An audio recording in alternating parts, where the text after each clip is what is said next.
మొబైల్లో SOS అని ఏదో నొక్కింది.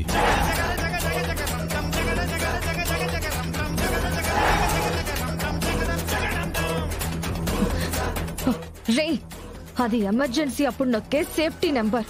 అది పోలీస్ కంట్రోల్ రూమ్ తో లింక్ అయి ఉంటుంది.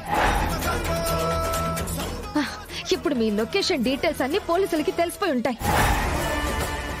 వెంటనే మీరు ఆ లక్ష్మిని తీసుకుని అక్కడి నుంచి వెళ్ళిపోండి.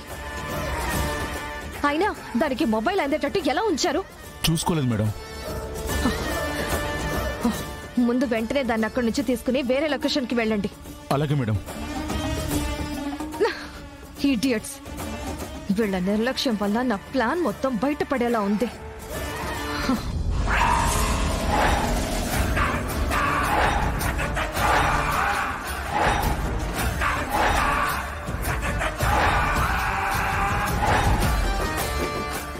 ఏంటి? ఆ లక్ష్మిని కిడ్నాప్ చేయించింది నువ్వా? అరవకు సహస్ర, అరవకు. అది కాదు, ఈ రోజు వరకు నీకు ఏమీ తెలియనట్టు ఎలా ఉన్నావు? బావతో అంత గట్టిగా చెప్పి పోలీస్ స్టేషన్ కి వెళ్లి ఎలా కంప్లైంట్ ఇచ్చావు?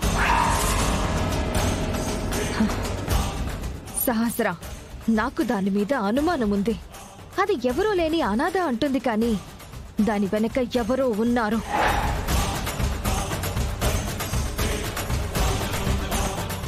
దానికి ఫ్యామిలీ ఉంది,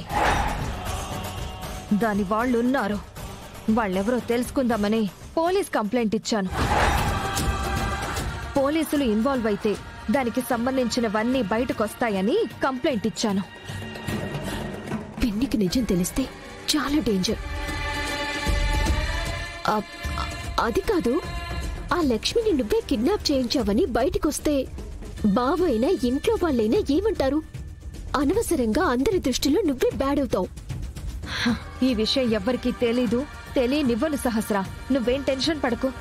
ఈసారి ఇలాంటివి చేసేటప్పుడు నాకు ఒక మాట చెప్పు. అలాగే మన మీద అనుమానం రాకుండా త్వరగా తను వదిలే. ఆ సంగతి నేను చూసుకుంటాను. You don't worry.